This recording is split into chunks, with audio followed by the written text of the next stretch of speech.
London में राहुल गांधी के दिए गए बयान पर नया विवाद खड़ा हो गया। राहुल ने देश और विदेश पर बात करते हुए प्रधानमंत्री मोदी पर निशाना साधा। लंदन में आइडिया फॉर इंडिया कॉन्क्लेव में कहा कि सरकार लोगों की आवाज दबा रही है। बीजेपी ने पूरे देश में केरोसिन फैला दिया है।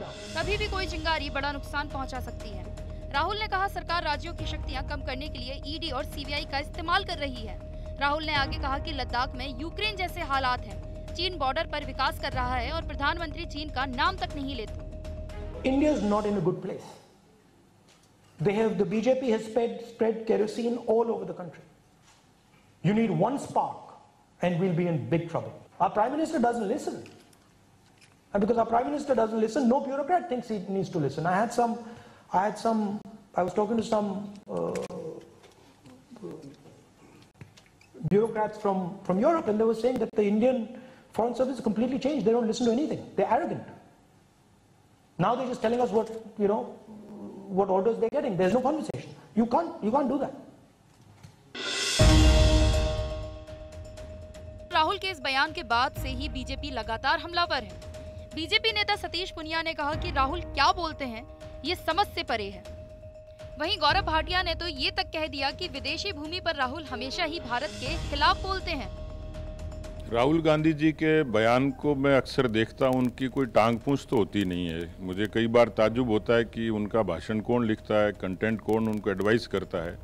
बीजेपी केरोसिन क्यों छिड़केगी, ये तो शायद कांग्रेस के लिए कह रहे होंगे, क्योंकि वो जाति पंथ मजहब इनको लड़ा कर अपना वोट बैंक को पुख्ता करके राज करती आई है, और इसलिए वो इस तरीके के बेबुनियादी से आरोप लगाते हैं। उसमें मुझे दम कहीं लगता नहीं, वो अनर्गल सी बात है। ये हालत है आज कांग्रेस पार्टी में, और ये कांग्रेस पार्टी के एक विफल पार्ट टाइम अपरिपक्व नेता मिट्टी के तेल की बात करते हैं।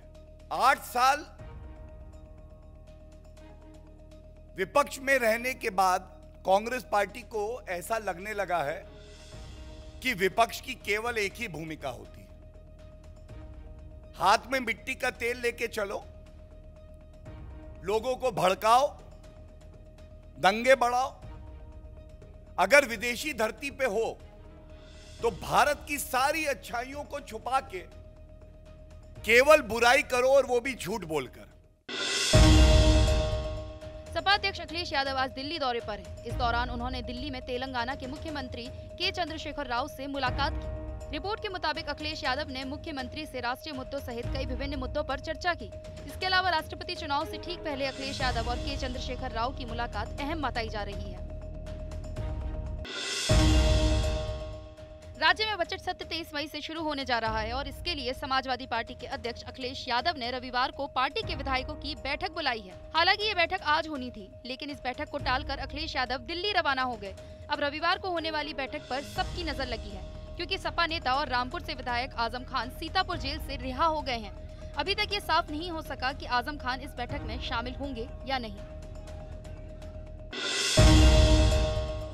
सपा विधायक आजम खान की मुश्किलें कम होने का नाम नहीं ले रही हैं। 27 महीने जेल से छूटने के अगले ही दिन आजम खान अपने बेटे अब्दुल्ला आजम के साथ पेशी पर पहुंचे। एमपी एमएलए कोर्ट में वो 2 जन्म प्रमाण पत्र और पासपोर्ट के मामले में पेश हुए हैं। जनता को महंगाई से मिली बड़ी राहत। केंद्र सरकार ने पेट्रोल डीजल के दाम घटाए। पेट्रोल 9 रुपए 50 पैसे और डीजल 7 रुपए सस्ता हुआ। सरकार ने एक्साइज ड्यूटी घटाई। इसके अलावा प्रधानमंत्री उज्ज्वला योजना के घरेलू गैस सिलेंडर पर 12 सिलेंडर पर 200 रुपए सब्सिडी मिलेगी। मैं आपको यही बोलूँगा कि अगर सरकार ने ये काम किया है तो काफ़ी अच्छा काम किया है, क्योंकि लोगों को राहत होनी बहुत जरूरी है इस टाइम। तो 105 रुपए है इस टाइम, और अगर 9 रुपए होगा तो लोग और भी ज़्यादा खुश होंगे इस चीज़ के लिए। अभी तो मेरे ख्याल से 105 रुपए कुछ करके है पेट्रोल, तो बहुत ज़्यादा है, मतलब अफोर्ड नहीं कर सकते इतना। तो ये जो कम किया है रेट, अच्छी बात है। सारी सब चीज़ें महंगी होगी, ट्रांसपोर्टेशन सस्ता हो जाएगा, सब कुछ सस्ता हो जाएगा धीरे धीरे।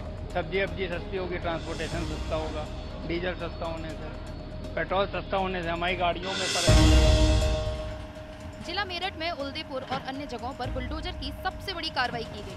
जोन B2 और B3 में अवैध कॉलोनियों में एमडीए के बुलडोजर ने कार्रवाई करते हुए उसको ध्वस्त किया और जमीन को कब्जा मुक्त किया। जानकारी के मुताबिक 25 अवैध कॉलोनियों का निर्माण किया गया था, जिस पर कार्रवाई की जा रही है। मुख्यमंत्री योगी आदित्यनाथ नवनिर्वाचित सदस्यों के प्रबोधन कार्यक्रम में शामिल हुए। इस दौरान उन्होंने कहा कि यूपी देश की सबसे बड़ी विधानसभा है और तकनीक के साथ आगे बढ़ना है। विकास के लिए तकनीक बहुत अहम है और इस मामले में यूपी की विधानसभा हाईटेक होना शुरू हो गई है। देश की पहली विधानसभा, जो सबसे बड़ी विधानसभा है, वह अब ऐसे लगती है जैसे वास्तव में उत्तर प्रदेश के अंदर दिखनी चाहिए थी, और वह एक अच्छा प्रयास हुआ है। इस प्रयास का लाभ आप में से प्रत्येक सदस्य को प्राप्त होने वाला है। थोड़ा अभ्यास आप करेंगे, ये जो डिवाइस वहां लगाई गई है टैबलेट के रूप में, उतना ही सरल है जितना आपका स्मार्टफोन या मोबाइल फोन। और मुझे लगता है कि आप में से कोई भी ऐसा व्यक्ति नहीं है जो स्मार्टफोन और डिवाइस का अपना इस्तेमाल न करता हो। उससे ज्यादा कठिन नहीं है, थोड़ा अभ्यास करना पड़ेगा। उत्तराखंड के मुख्यमंत्री पुष्कर सिंह धामी ने भंबर एक प्रेम कहानी उपन्यास का लोकार्पण किया।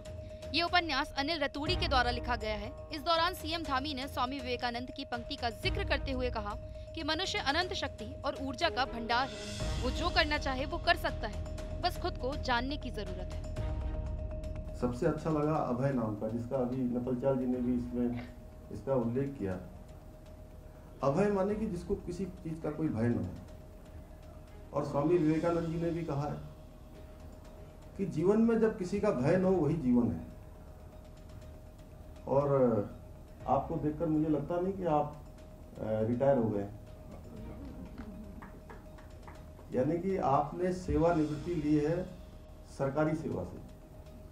और इस पुस्तक को देखने के बाद मैं कह सकता हूं कि आपने कठिन संकल्प लिया है। जैसे आपने शरीर के बारे में संकल्प लिया है, वैसे ही आपने जीवन के बारे में भी संकल्प लिया है।